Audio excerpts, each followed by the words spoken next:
Louder!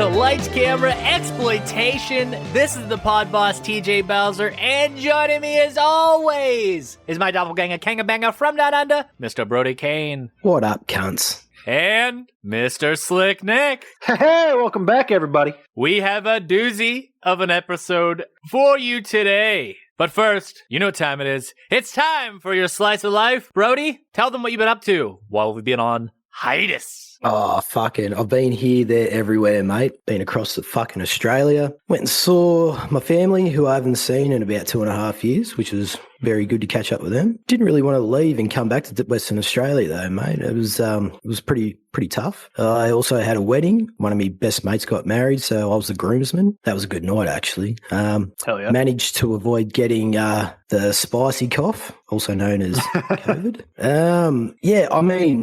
Just been chilling out, watching bulk films. Super excited for fucking season 4 because I tell you what, we got some fucking great films to throw at y'all in Radio Land. And this morning I woke up at 5:30 in the morning, decided to get on Second Sight Films and purchase Session 9, the limited edition box set on Blu-ray. So yeah, I'm pretty stoked to get that. And also I'm just currently waiting on Drop Dead Fred from Vinegar Syndrome to arrive down under. I am so fucking excited for that film and the special features that comes with. So other than that, boys, yeah, absolutely fuck all pretty much. What about you, Slick Nick? How you been, mate? Not too bad. I went and visited some family myself, went and stayed at my sister's for a little while after Christmas while I was on holiday break. So that was a fun time. I've mostly been stuck at home because this is not news to anybody in the Midwest, but like the past 2 weeks have been blizzards and snowstorms and not wanting to leave. So I've just kind of been home. I did watch a couple movies here and there as well. I watched War Dogs the other day with Jonah Hill. That is a fucking fantastic movie that I highly recommend. But yeah, just finishing up some TV shows and stuff as well. I've also managed to not get the COVID. I got my free tests finally in the mail that they were sending out. I have not had a chance to use them, luckily, at least. Thank God. But yeah, other than that, I have just been working since the holiday break and everything ended. So this past month has just been kind of business as usual on my end. What about you, TJ? Well, I did get the spicy cough, and it wasn't that good. It was annoying. I felt like garbage, and I never want to get it again because it fucking sucked. And my grandma got it too.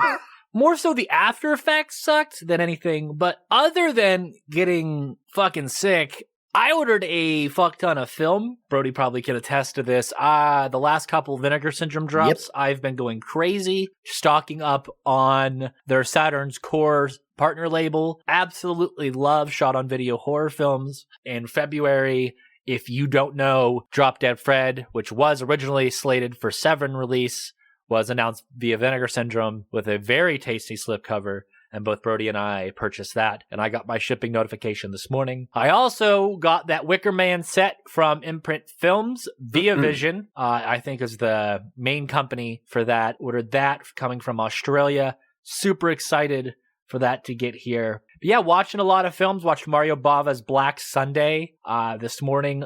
Awesome movie if you're into Italian cinema or just witch movies. It's definitely one to behold.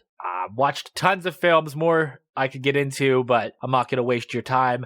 I want to talk about this week's film because it's the start of season 4, and I can't fucking wait to talk about some of these films. And starting off season 4 is 1980's Night of the Demon. Those horror stories you heard about in the forest, they're true. They're all true. Officials found a camera with this film in it, but no trace of the people.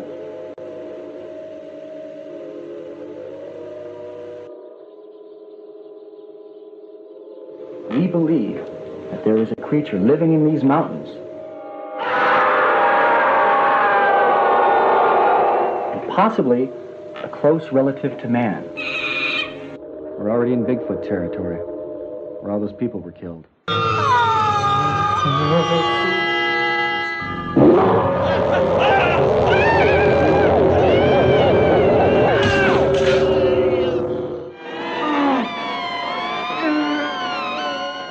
Not far from here, a motorcyclist was found. There was no trace of the thing that killed him. Our Bigfoot's not playing games anymore. Maybe next time he won't be happy just to scare us.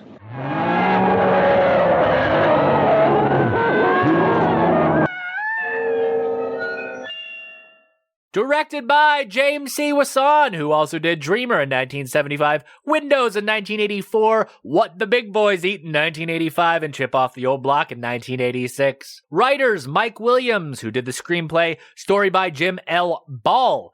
Cinematographer John Quick, who also did Laura of My Dream, a 2005 short. Music by Stuart Hardy and Dennis McCarthy, who also composed Star Trek Generations in 1994, Star Trek Voyager in 1995 to 2001, and Star Trek Enterprise in 2001 to 2005. Art director David Gooch, not the one that Chad licks. You put a rim shot right there, didn't you? Makeup by Curry Bushnell, who also did Facing the Giants in 2006, Fireproof in 2008, and Brothers Keeper in 2013. Producers Jim L. Ball, who also directed Hotel Hell in 1984, Rodeo in 1985, and Uncut Club of Los Angeles, the Foreskin movie, in 1986. Special effects, Susan Brott. Budget, $70,000. Starring Michael Cutt as Professor Nugent, who also starred in Remington Steele in 1984. Wasn't that your porn name, Brody? Fuck yeah.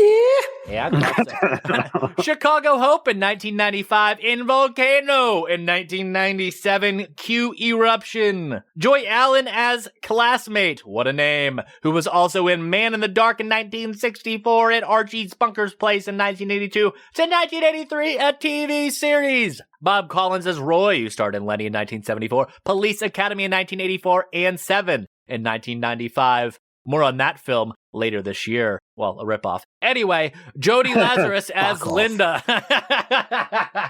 Rick Fields as First Victim.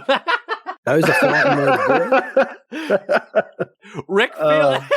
Rick Fields as First Victim, or Carla's father, who was also in Vice Girls Limited in 1964. Melanie Graham as Wanda, who starred in On the Television in 1989, a TV series. Shannon Cooper as Carla Thomas, who starred in Sexcapade in Mexico in 1973. Paul Keeler as the Sheriff, who starred in Meat Cleaver Massacre in 1977, Deadly Pursuit in 2008, and Wager Danger in 2021. And last but not least, Lynn Eastman Rosie as Susan Nugent, who starred in Phantasm in 1979, Project X in 1987, and Unlawful Entry in 1992. Nick, read that plot! Professor Nugent and his students embark on a journey to locate Bigfoot, believed to be responsible for countless grisly deaths. They disturb a black magic ritual and eventually uncover the truth about Bigfoot and his offspring. But who will believe them?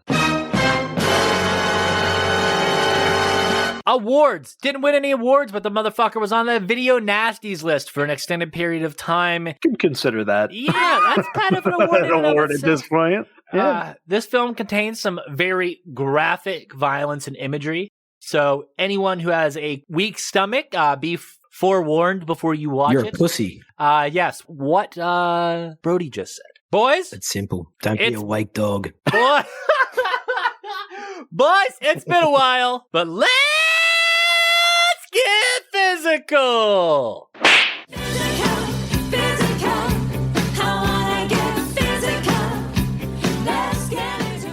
So we got a release from Severn Films that actually came out this month. And it features a 2K scan from the recently discovered 35mm answer print and has supplements that include Such a Little Green Kid out of Waco, Texas. Interview with producer Jim L. Ball. The Demon Made Me Do It. Interview with director James C. Wasson. Eye of the Demon. Interview with cinematographer John Quick. Fraternity of Horror. A previously unreleased 1964 feature produced by Jim L. Ball and shot by John Quick. Cryptid Currency, Transgression, Aggression of Bigfoot Cinema. Video essay by David Coleman, author of Bigfoot Filmography. Tales from the Cryptid.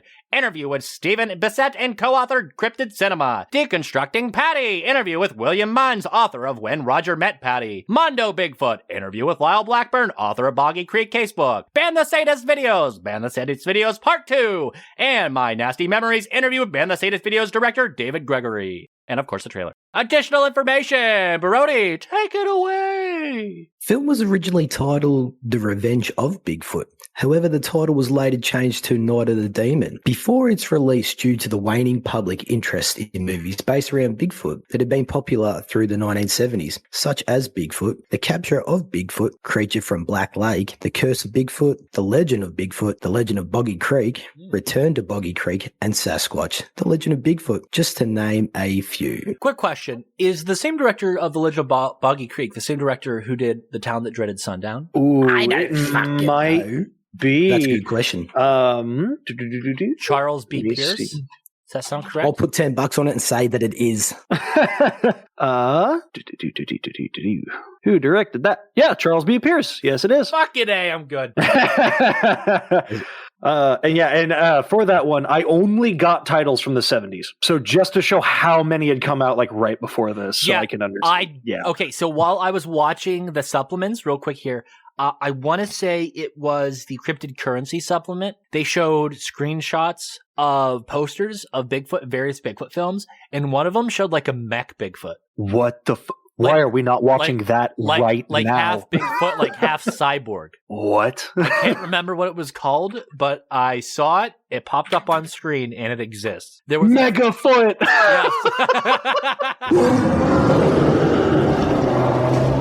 In an interview with director James C. Wasson on the Severin release, James talks about not having seen the film. Well, I haven't seen it.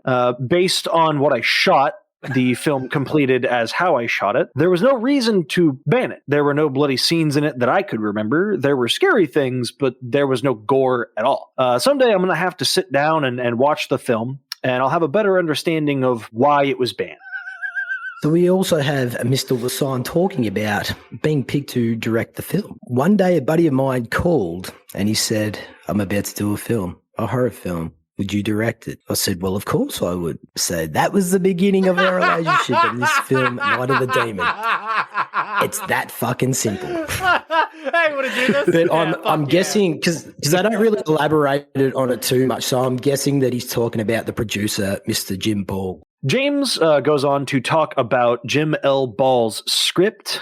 He says, I read the script and I thought it was okay. I began to storyboard, to which I worked for a year getting it visually ready for the shooting. It took about a year for it to be put together because he decided that the script could use a little help. So he hired another writer, Mike Williams, who came up with a different version to which was exactly the same story and all, except that he added characters and more information, which really did help. So we have James talking about the location and also shooting some takes. And he goes on to say that the film itself was actually shot at a location almost an hour drive from Los Angeles. Oh. And we found a lot of trees, lakes, and outdoors up there. The day before shooting, I was told that you have to shoot every scene in one shot. If you do any retakes, I'm taking the film away from you and giving it to somebody else. What the fuck? There is only one time I did 2 takes. And that was a scene where I was shooting something in a field and an airplane flew over. Everything else was in one take. Mm-hmm. That's a bit So James, yeah. So James goes on to talk about working on the production as well. He says, all of the actors, I loved every one of them. They were all wonderful. They showed up on time. They knew their lines. We would rehearse the scenes until it was working, but it was about a month of shooting. I would get there around 8 a.m. Everyone would show up and we would shoot all day long. Then I would go home, work on the coverage until the next day, until 2 a.m. So I wasn't really getting much sleep at all. A man on a fucking mission, that's for goddamn sure. Yeah. Man wants his movie made. So, well, yeah, that's right. Being the director, you have to take in charge, which is good. So we have James talking about the costume. Now, this is nice and short and sweet. In the version I shot, there were about 6 different people playing Bigfoot. I love the costume of Bigfoot. I knew the costume designer from CBS when I had worked there, but that's where the costume came from. Fucking short and sweet, eh? Look at that. Fucking CBS, of course. It would have been so funny if he was like, it was actually that leftover Patterson Gimlin film costume. What the hell are you talking about? That's a real monkey. However, we have the great producer later on. The producer later on talks about the costume design. He elaborates a little bit more on it. So, isn't it just wigs glued onto a fucking person? pretty much. Yeah. In a leotard. Speaking of that, we have Brody and I own the dick ripping stickers. Oh, hell yeah. That we Hell do. yeah. And I would like to thank you for that, Mr. Bowser. That was a nice Christmas present. How cool is the Surgeon General, though? Pretty fucking badass. From Skin Deep. But I got to give a shout out. I got to give a shout out to the masturbating gunman. That was pretty cool. That was pretty sick. The intestine lasso. Yeah. So one of How many times do you see that in a movie? I mean, I can think of 2. It's this movie and Masturbating Gunman. Thank you, Severin. Thank you. Oh, man. So, James talks about the gore scenes that were shot without him. He says there were 5 or 6 scenes where people's intestines were being ripped out, stabbing each other to death, ripping people's body parts off. And I was like, what is this? This has nothing to do with the storyline. So I never really saw the film. I've never seen this Night of the Demon. That was about in 1979. And in 1982, I was having dinner in Beverly Hills. I walked back to my car and there was a video store. So I walked in and I'm looking around and I see the horror section. Night of the Demon with my name on it. So I knew it was the film that I had done, and I was surprised that they had even released this. I didn't even know that because they never told me. So we have James talking about his experience of the film. So he goes on to state it was one of a kind. I'd never done a film like that, and I really hoped in my gut that this was going to be the beginning of my life and that direction of filmmaking. Didn't quite go that way. So at the time, it was really important for me. I loved doing it. It was great fun, but that was pretty much my one experience with general release kind of films. So Jim talks about the penis ripping scene. Yeah. He says, it was told as a flashback, and a motorcyclist drives up, gets off his motorcycle to go into the bushes to do what men do, and you can see what he's doing from the back. Next thing, this hairy clawed hand reaches down, and we got a condom that was filled with blood. Our fake blood was this syrup that you mixed with water. It was very effective, but we could not find an actor that would expose himself. I didn't realize it until we started to shoot that scene. We knew a guy that did porn. The guy was uncircumcised, although he was in the film. So when you see the Night of the Demon uncut, you'll see it. He is cut, even though he claimed to be un. Got it? Got to get rid of that fucking cheese, mate. Got to get rid of that stank. Schmackema. Fucking stank dick over here.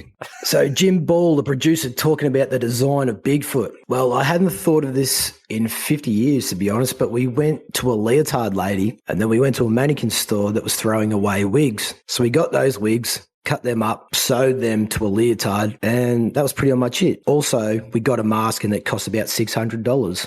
Fucking A. Damn. Severin sold a limited edition version of this mask whenever they released the movie initially. That would have been sick if it had been actually signed by Mr. Wasson himself. Oh, yeah. So Jim talks about the artwork for the film. Well, videotapes were just beginning. So when I closed a deal and sold it, I don't know what happened to it after that. That was about 50 years ago. I've moved about 3 times and lost many elements of the picture art. Man, I feel you on that one. Yeah. It's kind of sad that he didn't elaborate a little bit more on that because I love the fucking artwork for this. Yeah, the slipcover Severin provided us is absolutely exquisite and easily sells the film just based on that. So simple, but yet effective. Yes. Less is fucking more. I think so. I watched it. I watched digitally, Prime Video. Again, we don't really know exactly which cut. It may be a scan of the 35 as well. But I actually noticed in reading the reviews, I think they changed or they used a different poster for it. And like all the reviews were, you guys should have used the fucking original art. Like every review was like, good movie. Why'd you change the art? So, which I'm pretty sure you do see in that documentary with the producer. I'm pretty sure they show that, or it might have been even the director. They show the original artwork for it. It's very gothic and dark. I like it. Yeah. Okay, so we have Jim talking about the print of the film. We have the first trial, and I don't know how I ended up with the first trial. Usually the producer never gets the first trial, but maybe they wanted to get it out of the lab so fast that they handed it to me. So that's the only print in existence now. And that's the answer print that was used to make the Severin version. So yes, we discussed pre-show about it being available via streaming. So that was the question, is where was that sourced from? Where was that file sourced from? So it almost would have to be from Severin if they're the only people that have that. Now, I was also aware that 88 Films, does that sound correct, has a release of Night of the Demon as well. They are releasing it as we speak, yes. Oh, they are? Or they didn't do it in the past? Well, I've only just seen it recently with 88 Films. Usually I'm pretty up to date with it, but I think that it's either they have released it just recently or they're going to in the future. Because I don't know if there's like another cut of this film that is from another print. You know, this is the 35 answer print, but this is the uncut version. You know what I'm saying? I don't know if there was an edited VHS version that's out there or not. I don't know. I don't think that we have any information on that. So I do know that for a good while it was on the Video Nasty list and there was no official release. That's Margaret Thatcher's doing, right? Partly, yeah. And I say throughout the 80s and stuff. While the UK, while they were trying to figure out how to get a UK release, it was quote unquote released. Like tons of bootlegs and alternate cuts and things were apparently circulating through like conventions and things like that in the UK in the 80s. So there might be some like gray market cuts of the film as well. And who knows how many people have cuts like that. Because I saw like tons of people saying like, I bought this in the late 80s because it was in a bargain bin for like $1. And it was like, this is nothing like the one that I remember seeing. This is much better, like stuff like that. I saw a lot of reviews and comments and stuff like that whenever I was doing research. Yeah, it looks like it's all maybe it is the only cut or the only version of it, and everything else is just VHS prior. It could be. Like I said, I watched it on Prime. It looked good. It looked fine. It wasn't dark, blown out. It wasn't like the contrast was good. Quality was fine. I mean, it looked, of course, like it was shot in 1980, but it didn't look like shit or anything. So okay, keep the train rolling. Producer Jim Ball then talks about the gore scenes. He says, "We shot all of the interiors in my garage. Well, the blood and guts were shot in my garage. However, the first release had no gore in it. The screen test came back as people hating it. So I sat down, I had a beer, and I wrote it all in. It cost us nothing, and they looked great." Yeah, using the device of the flashback definitely allows you to incorporate stuff like that, and definitely creates a unique story. We'll talk about that more later. I think that other Bigfoot films use a similar story structure to this, just because it's easier, I guess. I don't know. Yeah, part of it was they also they had to kill off unimportant characters that were still remaining at the end in the final cut. So they had to add flashbacks to talk about characters that were like tertiary that you had not seen yet. So they had to be people who were just outside of like the main story. We'll elaborate a little bit more on what Nick said. Once the gore scenes had been added to the film, it performed much better with audiences and eventually became slated to receive a home video release for 1983. However, before the film was set to release in the United Kingdom, the BBFC listed the movie as a video nasty and banned its release. The film remained banned in the UK for over a decade until 1994 when it was resubmitted for classification. The BBFC agreed to allow its release under an 18 certificate so long as a 1 minute 40 seconds worth of the gore was cut out. Each violent scene was then trimmed to some degree, with the biker's castration and the intestinal flail scenes were being removed in their entirety before release.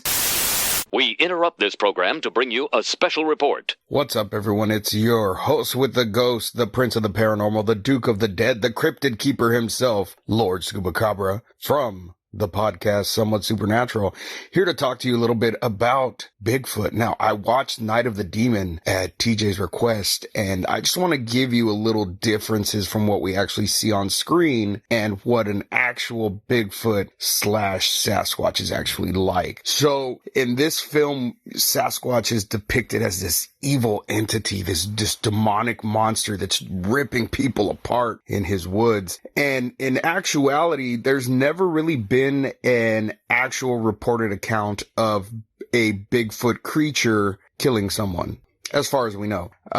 Usually these creatures are very docile. When you see them, it's at a distance. They're not trying to make contact with anybody. They aren't territorial creatures. A lot of them are nomads, and they just keep moving. So the way that the Sasquatch in this movie was very territorial is very different than what we actually have witnessed in real life. Now, with that being said, of course, all creatures at some point can have, angry intentions, but we don't have any recorded Bigfoot attacks to this extent. Like I said, they're usually caught in the distance and not as angry as the one in this one. This one definitely had some crazy things going on. But with that being said, there may be a point in time where we actually do have a Bigfoot account that is vicious and ferocious like this. Who knows?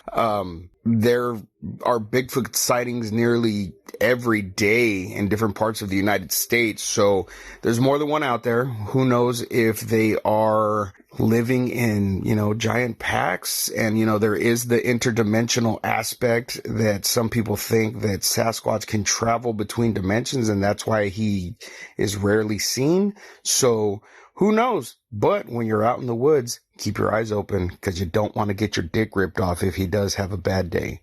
This is Lord Scubacabra saying, see you on Somewhat Supernatural. Now, back to our show. So, due to the limitations brought on by the $70,000 budget, cinematographer John Quick shot the film using Arriflex BL cameras with spherical lenses. Oftentimes, he was acting as his own camera operator rather than hiring and directing others for the job. In order to save costs, the vast majority of exterior scenes in the film were shot in underdeveloped areas around Los Angeles and Valencia, particularly near Six Flags Magic Mountain. The interior cabin scenes, of course, were then shot in Jim Ball's private studio on La Brea Avenue, and then the garage scenes later, as he stated, were for all the gore. And the college campus scenes were actually shot at Immaculate Heart College in Los Angeles to further save costs. There is a supplement, I want to say, on disc 1 of the Severin release where there's an interview with John Quick, and he talks about filming the exterior shots of the movie, especially the nighttime. Most of the stuff, they didn't have power or generators, so they had to run extension cords from wherever a source of power was. So they weren't really deep in the woods, despite them trying to make it appear as such. So a lot of times when you see a character moving through the woods, they have multiple people holding lights matching the pace of that actor as they walk or perform. So there's definitely a unique look to this film because of the limitations. Throughout the period in which the film was banned in the UK, it remained a cult classic even before its official release on home media throughout heavy distribution of bootleg copies and other grey market releases that had appeared in video stores and conventions. Boys, let's talk about it!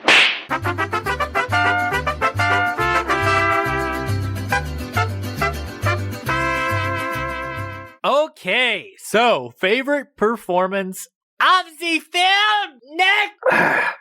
I'm going to have to go with someone who actually was not even on our starring list at the top. Ooh. I'm going to have to go with Barrett Cooper, who played Wanda's crazy father. Dude.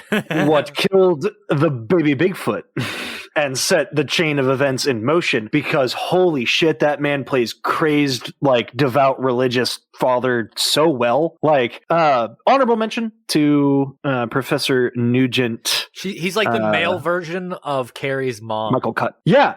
Yeah, he like it reminded me of that. It was I loved it. Like he sold it so well. So let me get this chain of events right, since we're discussing everything now. Yeah. Does he beat her for getting raped, or does she get beat then raped? Beat then. So she is like hanging out with the guy. So like is that why she says you caused this? Yeah. Okay. So she is just hanging out with like a guy, and he thinks that she slept with him. So it beats her, and then she gets assaulted by Bigfoot, and then gets pregnant, and then he kills baby. Now, as grotesque as that scene is, his vinegar strokes are hilarious. A little. God, please! Bigfoot looking up and making eye contact with the camera as he climaxes is just something for cinema. It's like the Always Sunny when you see Dennis do the veiny look into the. It was this. I was like, no. Why does Bigfoot remind me of fucking Glenn Howard and Brody performance? That's a fucking good one. I'd probably have to go with Melanie Graham, who plays Wanda. I mean, I was going to say Bigfoot himself, but he's played by like 6 different fucking people with that 70s bullshit tricked photography, whatever. Yeah, but no, yeah, like I said, Bigfoot's soon-to-be wife, fucking Wanda. We can call her that, I guess. I guess so after that happened, does Bigfoot just come back and like they fuck like all the time? Like, is that what goes on? I don't think she's going to be able to take any more dick after Bigfoot's dick, pretty much. Well, because she says like he likes me, that's why he keeps coming back and brings her things. Like, is he bringing her more than just the we do have to remember her character's 15, by the way, in the first scene. Well, yeah, but afterwards, we're talking after the flashback. I mean, yeah, it's like what? Did they even say exactly how long the current events take place after? Like, because she's like, I know she's like a full-grown woman. She's in her 20s or something, at least. Yeah. But I don't think they actually said like how long afterwards. That's how I took that scene whenever they were looking through all those like trinkets and shit. Which is actually part of, we can actually probably talk about like actual Bigfoot stuff. We were going to have our resident Bigfoot guy on to talk about this, but like it is part of like the Bigfoot lore that he brings certain people thing. Like the Bigfoots are known to bring people gifts. Oh. So when they mentioned that and then she's like, oh, he really likes me. I took it like he's bringing me gifts and fucking me. Yeah, he's bringing his big old donkey dick for a gift. This shit, bitch. I brought you a bottle. Let's fuck. I made this out of deer bones. You will never get to be with any other man after you've been with me. So, but you know, I mean, her character though, she definitely shows that these fucking layers, you know, of her being happy at the start, then insane at the end. Definitely emotionless. I think when she gets in that state of being emotionless, it's very intimidating to watch because you go on this journey with her and just see her break down, and she actually sells it extremely well. And that scene when all of a sudden she admits to killing her father, it's like, holy fuck, like. Yes, you can't even blame her at that point. Yeah, no, you're like, I'm rooting for you the whole fucking time, like to do it because he's just such a cunt. But anywho, that's my favorite performance. What about you, Mr. Bowser? Yeah, we can sit here and make all the inappropriate jokes in the world about Wanda and what she went through, but honestly, we're as silly and as ridiculous as some situations are in this film, the story of Wanda and the things that she goes through with the cults and then the things that she went through as she was younger, you definitely see some sort of progress throughout the course of this movie. And what's the name of the actress that plays Wanda there? I think Melanie Graham. What did I say? Melanie, yeah. Yeah, she does a fantastic job playing this traumatized person. And I think that especially in that final act, it's really driven home that I've been through some shit and this is what's going to happen. There is a supplement on the disc that's called Cryptid Currency, Transgression, Aggression in Bigfoot Cinema. And it talks about how Bigfoot is portrayed in some of these movies and how this movie in particular of all of the other movies that came out around this time period doesn't hold anything back. And as to, once again, and I apologize to reference the rape scene, that's pretty full on. and they don't hold anything back. They're not showing any penetration per se, but they're doing something where other films in 1980 weren't doing, and that's showing a creature raping a human. And it's a very intense scene, and it's silly at the end there, but I think that just helps you deal with or process the crazy shit you just watched. Less is more. Yes. And it can be. And I think a lot of films at this time, I think Nick mentioned that earlier, were taking that approach. And I think that the fact that Wasson chose to be full on with this, it just shows like where his head was when creating this movie and how it, Let's say, thinking, so that was probably in the original cut, right? Like the original cut of the film before it was an external shot with one of the main characters of the movie. So it wouldn't have been anyone that Jim brought in. But why later would he have a problem with die. dick ripping, but he's not okay with Bigfoot rape? Well, that's the whole weird thing with like the whole Americans and stuff. It's like almost the reverse. It's that whole like, well, you guys are okay with as much violence as you can possibly fit on screen, but you show a nipple and everyone loses their fucking mind. And like he would have been coming off of the back end of all these Bigfoot movies, and like I can imagine if he didn't have the gore, this was the van scene as well. Bad scene. This was the van scene has prolonged nudity. That is true. I don't. It's hard to. You'd have to ask him like specifically, like which scenes were in your cut. I know that when the Video Nasty board got with it, they said the van, the dick. I don't know if the rape scene was mentioned. I can't remember now.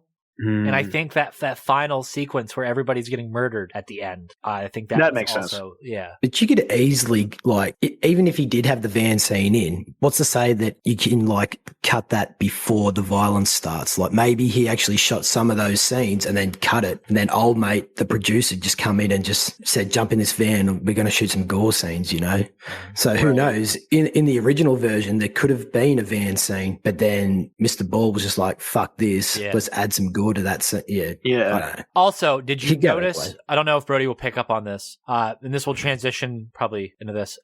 Did you notice that the sleeping bag scene is an homage to Prophecy that came out a year prior? I've not seen the Prophecy or that one. Oh. I've seen the Christopher Walken one, but not Prophecy from 1979 or? I think, that's the one with the creature in the woods. Yeah, no, I haven't seen that. I've been meaning to. I do apologize, but my brain immediately went to fucking Christopher Walken. No, Friday the 13th. Oh, part 7. Yeah.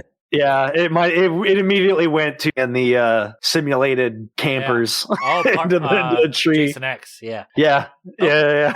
Okay, boys, favorite set piece. I'll start this one off. I love the general store because I know that it's just a fucking cabin that they made to look like a store, and it looks believable. But I will go with the Great Outdoors because I love movies that are outdoors like this. There's a movie called Ritual and Just Before Dawn. And Just Before Dawn that I absolutely love. I was gonna say that, you ass. I absolutely love those two films, and those heavily outside movies. I highly doubt it, but are you talking about the 2017 Ritual? No, Rituals, it's about a group of doctors that go in the woods and they get killed by something in the woods. Oh, okay. All right. I was like, I don't think he is, but my brain immediately was just like, are you talking about the Netflix movie with the British dudes? the Jotun? Just Before Dawn's the waterfall slasher movie. I mean, crazed maniac. There's a lot of stock footage in there. Yes. Yeah, so like I said, the outdoors. Nick?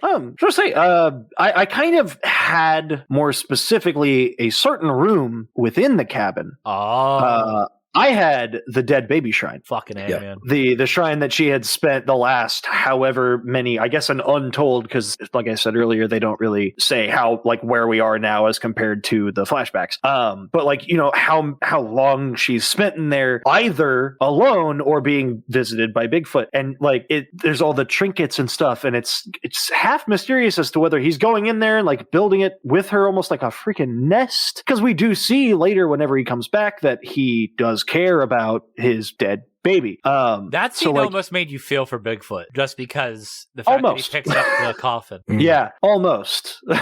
Not quite, but almost. I don't know. We had some established scenes with him beforehand that don't go over well. At least in my head. But there's a reason why that baby is dead, and that's all he's doing. Mm-hmm. But yeah, no, I was going with that. Just the absolute squalor of it. Mm-hmm. The fact that it's, you can see why whenever they come in and like, do you remember this? Do you remember this? And they're doing the hypnosis. She freaks out every time she goes into there. And it's like a hiding place. It's almost like a nest. It's almost half animalistic. Like, I just liked the way that all of that was set up. And when they finally barge in after her and reveal it, it's just like that much better. And how she just stays calm through the whole fucking time, where he's just busting because she knows, like, he won't touch me. He's here for you. Yeah, he's gonna kill you guys. So fucking cool. Oh yeah. Set piece, Brody. Yeah, I'm gonna have to go with the creepy rape shack in the woods. Just basically where all the shit goes down, pretty much. From Sassy's mum. Well, Sassy's future wife giving birth to the bloody massacre. I mean, I would say it looks like a very gothic production design if I had to really tone it down. It's amazing. I just love those really random fucking gothic looking creepy fucking shacks in the middle of fucking nowhere, Even in that scene when they say the room stinks, like, I could smell it. Like, it's like that musky, rotting timber, that just even had my asthma playing up throughout that fucking scene. So it's almost like Junior's house from Snake Eater in a way. If we're going to call back to like a previous film. Sidebar. So LCE listeners, we had an LCE store up for 2 weeks, and we offered a limited edition Snake Eater shirt, which was a replica of the shirt that Soldier wears in the movie. So we put it up, and it was up there for 2 weeks on TeePublic. And we started a LCE account and everything specifically for that, because we had plans on continuously releasing replica movie shirts. Well, about a week after we put the design up, it got taken down. So the store lasted 2 weeks. The design lasted maybe a week. We got a notice that somehow it triggered a copyright for a fake military operations group. But Brody managed to get his in and now has the only existing LCE merch. Damn, worth millions one day. and got the approval. Lorenzo Lamas himself commented on his Instagram post, giving his seal of approval on the shirt. Awesome. That's and he fucking goes, awesome. Well, I tagged him in it and I said, can I please join the Snake Eaters? And he goes, hold on to that one, sir, with two beers clicking together. I was like, my man. And then the music. Hell yeah. Soldier! Oh shit. That actually just reminded me. I was re-listening to an old Last Podcast on the Left episode, because I usually just do on my way to work. I can't remember what it was, but they were talking about like actors or something. It was something with Edward James Olmos, and I think it was Ben just goes out of nowhere, do you remember that old actor from the 80s, Lorenzo Lamas? And I was like, oh, what the fuck? Like, I don't remember this part. Listen to this the first time. Okay, so favorite scene or shot? Ooh. Nick, go first. So for the shots, at least, I actually had some of my favorites were the establishing shots for the nature, like when they were coming in on the boat each time. I guess it was like twice, but those establishing shots I thought were extremely well done.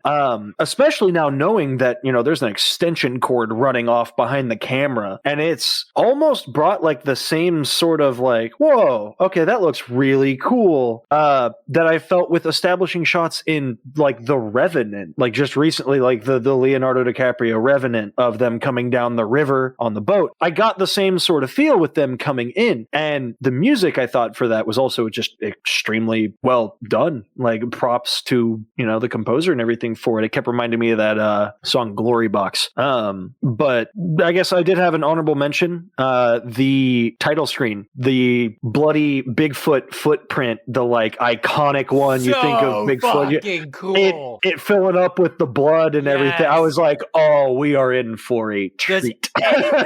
Does anything set the tone better than that intro? Fuck. Oh, good. That tells you that this movie is going to be different than any other Bigfoot movie you've ever seen. Right there. Yeah. And the fact that it's a long shot of that fucking footprint filling up with blood, and they wait until it's completely filled before they drop that title on you. Mwah. Oh. Chef's kiss to what's on? Yeah, it's so good. But yeah, that was I really publishing shots of all of it coming in. I also did kind of really enjoy the shot of Bigfoot looking around, scanning the room with all of the remaining students in before he proceeds to massacre everyone. Him lording over everybody. Scene at the end is shot extremely well. There's a lot that goes on, and I think that he manages to just cover all of that, especially when a homeboy busts through the fucking window and they start chucking stuff out the window. Yeah. It's just the whole thing. Brody? Yeah, honorable mention to what Nick said with the fucking Bigfoot foot blood, whatever the fuck it was. I mean, how could you not? You got to mention that shit. I don't know. I think my favorite scene was maybe people digging up the baby grave. I guess that was a fun scene to watch, but as morbid as that sounds, but I don't know. The reveal and the anticipation was there, and it was great to see. My favorite shot would have to be the birthing scene when the father of fucking is a Wanda that gives birth, you know, and the way he holds up that new hybrid freak to the camera. While it screams covered in afterbirth. I mean, it's just, you know what, between the sound and the lighting of that scene, it's fucking effective. And it pays off 110% for me. How does that mutant baby compare to the Eraserhead mutant baby? I'd say Eraserhead's pretty fucked up just because it's. I still think you actually get to see it. You get to see it. Yeah. It's a bit more demented. I mean, the real thick goo afterbirth that's on this baby, you can't really see its face. Okay, that's fair. But we get to see its bones in the grave, and that's pretty full on. It's like a fucking sheep's head. Yeah. Yeah. In saying that, they're my two. What about yours, Mr. Bowser? Yeah, like I said, that whole final sequence is pretty cool in the that shot of the foot. I was in agreement of you guys. Favorite effect and or death. Now, this is going to be a point of contention for all of us because there is so much awesomeness in this movie, whether that comes in dick rips, Girl Scouts, axe. I love the Girl Scout scene. I think it's absolutely insane. Just the whole, I'm going to grab your hands and make you stab each other is just it's gross the way it's shot. I think Nick even mentioned it made him cringe. Just we talked about this before I left my office today. I was like, not the best effect I've ever seen in my life, but I did actually physically cringe a little bit with it looked like it split the two forearm bones a bit, and it just went like I was like, I was not expecting that. And it comes out of nowhere. Scene. It's unapologetically brutal. But that's definitely my favorite death. Effect, it also has to be that as well. I think that there's just a lot that goes into that specific scene. So yeah, Girl Scouts all the way. Brody? Well, I'll say it. How could I not choose the fucking dick rip scene? That shit was nuts. Yeah. Literally. See what I did there? I mean, try and do something like that today. Yeah. And see how far you get with the MPAA. And I just wish that blood that drips on the bike, have it steaming and bubbling on the fucking motorbike engine. I mean, a Serbian film awesome. got made. Teeth got made. Oh, God. Contracted also got made. So it's a lot of penis films. That scene to me was, it was just fucking awesome. And that sticker you sent me just makes it 10 times better. So thank you for the sticker. Absolutely. And any excuse to send you a dick, Brody. Nick? Thank you. So I would say for favorite death, I am actually going to pick the intestinal flail. I just loved the use of it. Like I said earlier, think of a movie where someone pulls intestines out, uses it as a flail, as a weapon to kill someone else. Like there's this, and then and I'm blanking on it. The now. penis on the stickers uncircumcised. Yes, that's a goddamn lie. Those bastard continuity. Should have stench lines coming off the knob. Jesus Christ. The cheese. Thank you. Knob cheese. God. But yeah, so God. For death, I'm going to have to go with the intestinal flail. Yes. Special mention to sleeping bag helicopter maneuver. He lands on a saw, rolls over, and then Bigfoot's like, "Oh, an open wound. Let me stick my hand in there." Well, if you insist. And then, of course, you guys pointed out this is now the second intestinal flail we've had on the show. Yeah. Yeah. And the second dick rip, because, spoiler alert, masturbating gunman also gets his penis taken off. He does indeed. Yes. He does indeed. But yeah, so intestinal flail for death, with a special mention to the sleeping bag helicopter throw, which would then go on to be immortalized in Jason X, which was immediately what popped into my head when I saw it. As for just pure effect, it's either going to have to go to, like Brody said, the squiggly moving Sasquatch baby, or Professor Nugent getting his face turned into a giant ball of charcoal. Fucking at the end. But yeah, that would be mine. So, thoughts on story. I'll go into what I think, and then Brody, you can pick up, and then Nick, you can follow. Yep. So this movie is like this weird amalgamation of a bunch of genres.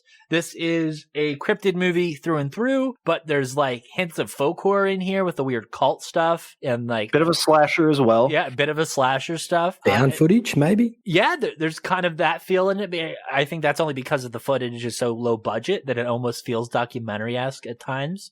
Watched, again, reference Legend of Boggy Creek that we talked about earlier, Charles B. Pierce. Mm-hmm. Yeah, I just think that this film draws inspiration, but again, it's 1980, so it's kind of, this stuff is just getting hot at this point. So yeah, I love the way that they incorporate all these different storylines and all these different characters to make this really out of whack fucking Bigfoot tale. I think that this story would become almost like the template for any other Bigfoot movies, even just creature movies. You have like this college professor or high school teacher who takes their group of students out, and then this creature attack like that. Like this is like early, like this movie has to be one of the earlier movies like that. If not, like especially Bigfoot and the genre of Bigfoot. Fuck, it's cool. It's really fucking cool. I think that they mentioned that there's a movie that is technically the first movie that is like that, where a monster kills a group of people, and it's a Bigfoot movie of sorts. I just can't remember what it's called. Janpa or something like that. Fuck if I can remember. It's on the documentary. But yeah. I tried to look it up and Google just went, "You misspelled Japan, idiot." Yeah, I think the fucking story is pretty fucking rad. It sticks out amongst so many other fucking crazy Bigfoot films that came out at the time, and I love that it draws inspiration from so many other genres and puts them into one big cohesive story that kind of sort of works and has some really memorable scenes. Brody? Yeah, absolutely. Like I love character development in a film. Yeah. Especially that's what has to drive the fucking story most of the time. But you know, like overall, I like the story. I like how the story involves all of these characters and their personalities pretty much before you get to see the creature wipe them out. I like the little twist on, I like the little twist on it, involving the girl who becomes the mother of, this fucking deformed baby. I mean, you could see it coming a mile away, but more importantly, like just thank fuck they introduce the absolute bonkers and batshit crazy gore fest into this film, because I honestly don't think it would have done extremely well. Well, not that it did well anyway, but it's a lot better film, let's just say, with all that violence in there. It's definitely a horror film. It's, if you love gore, fucking this 110% will fulfill your fucking needs. And I love just how cheap and nasty it was to make, because it just feels so grounded in, and it shows upcoming filmmakers out there that anyone can make a fucking great film off a fucking $0 budget, pretty much. So what they were able to achieve with this film, I think it's fucking great, especially with the storytelling. Is that some of your impact and takeaways as well? Sorry, yes, it would be. I think it's also I can elaborate. This. Yeah, look, I can elaborate a little bit more on that as well in my impact and takeaways. I got a bit carried away there, obviously, but you're making a good point for sure. Yeah. Oh, yeah. Yeah. It wouldn't be the first time that our thoughts on story and impact and takeaways have kind of blended together. I think it just naturally works that way. This movie does kind of like what Evil Dead does. It shows that you can do a lot with a little if you try hard enough. Yeah. And the one thing, like, obviously, you know, you had the producer and director like sort of fighting over it to what they were able to achieve still with a movie like this between the two. I think it's done well. I think it's great. What about you, Slick Nick? Yeah. So, and like I said, I think it is inevitable with this one. My impact and takeaways are going to blend to this. There's just no way around it because it's going to be part of how I explain this. But just like, I do really like how there is just almost always another twist coming around the corner. Yeah. With this movie, it starts and you're like, okay, this is a cryptid. It is a monster movie. And then you start to get into sort of the thick of it. And then it becomes, oh, it's not just a monster movie. This is also a slasher film at the same time. Okay. And because of that, like Brody said, that low budget, that grisly, grimy, it's like, oh, it's not just a slasher. It's like a freaking grindhouse movie too. Okay. Well, we're going in a lot of different directions here. And then as it starts to reveal more and more of the story, you get the cult background, you know, when they come across the cult has Wanda tied up and everything. And now they're like, okay, well, what the hell is like part of it? And you're like, okay, well, now it's getting into folk horror and, you know, and now it's like, you know, like Kill List and like stuff like that. Again, to name something we've done in the past, and then it just keeps going. They go, well, let's go talk to her. And now there's an aspect of it that's a bit of a mystery movie as well. Yeah. So like it just keeps going. Some people might, I won't lie, some people might think that's a bit cluttered. They might think it's confused. It might turn some people off.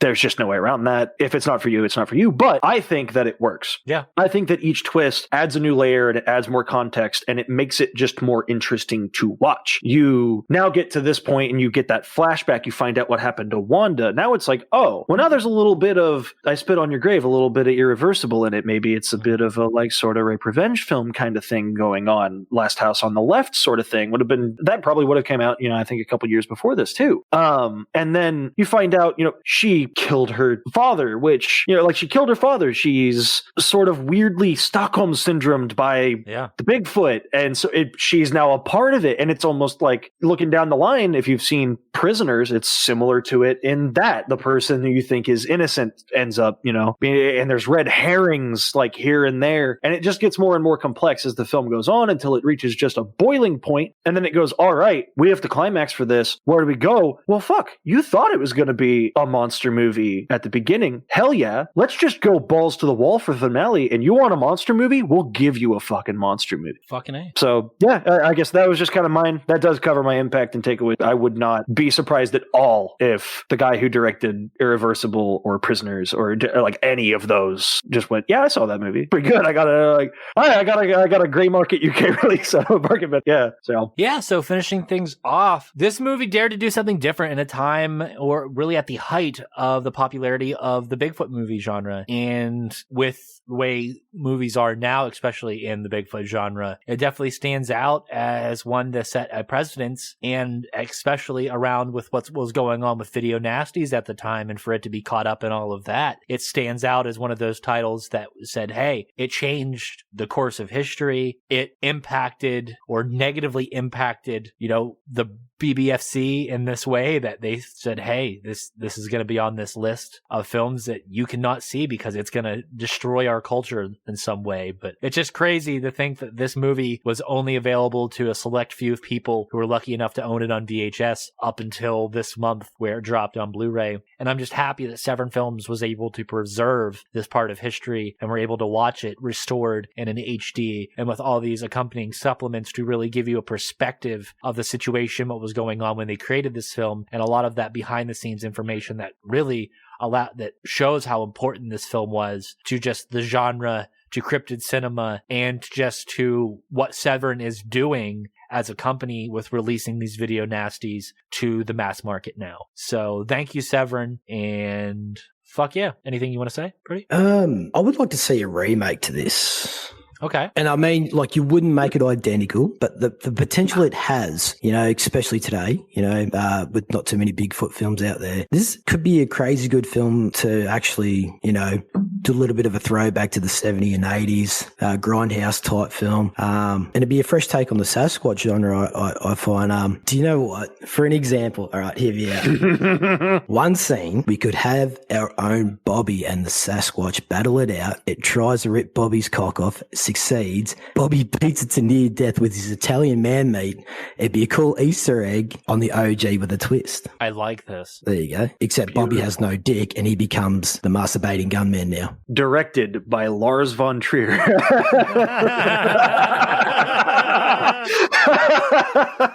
For reference, Bobby is the host of The Machine Shop, and it is rumored that he has... Schmeat. Yes. Okay, boys, so let's rate this film, and this week's rating is Crazed Dick-Ripping Bipedal... Okay, and this week's rating is Crazed Dick-Ripping Bipedal 8 Men out of 5. Slick Nick, give us your score, you filthy whore. I will give it an even 3. 3? 3 out of 5. Doppelganger Kanger Banger. I'll give it a 3.3 dick rips, mate. I'm gonna give it a 2.5. And that is an LCE score of 3 out of 5. Crazed Dick-Ripping Bipedal 8 Men out of 5. For 1980's Night of the Demon. Once again, thank you to Severn Films. And if you were looking for a Bigfoot movie that will blow you away, head to severnfilms.com and purchase it now. Brody, what's next episode gonna offer? You are in for a fucking treat because I know, I was about to say Richard Franklin. What's his fucking name? Richard Lynch. I fuck that up every time. Richard Lynch went full method acting with this next role in Bad Dreams. He literally lit himself on fire for the role. In the name of exploitation, it covers so many things. It's Canucksploitation, and it's technically ripping off a film that the main starring character was in. And there is a story behind that. There is, and we'll talk about that when we talk about the movie. And Richard Lynch didn't go full method. I was only joking, but you will understand why I fucking said that when we elaborate on it a bit more. The man's got jokes. You'll have to wait a week, sorry. Yes. But thank you for tuning in to this episode of Lights, Camera, Exploitation. It is nice to be back talking film with you. It is nice to be back talking film with my boys and watching all these crazy exploitative movies. This is the Pod Boss. See you next week. Good to be back, cunts. And this is your doppelganger Kangabanger signing out, and I'll catch y'all fuckers next week. Slick Nick saying welcome back. Good to have y'all. Everybody stay safe out there. We love you. Hit the music!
And No also, shit. I saw a video of a Bigfoot attempting to rape a girl who's hanging from a tree. So she gives him a foot job with his very large penis, and he ejaculates and then throws her down, and her pants come up. So he charges her with his erect penis, and she covers herself, her vagina, and starts screaming, and then the video cuts. Even that's a little bit warped for me, but I'd still watch it. What the fuck?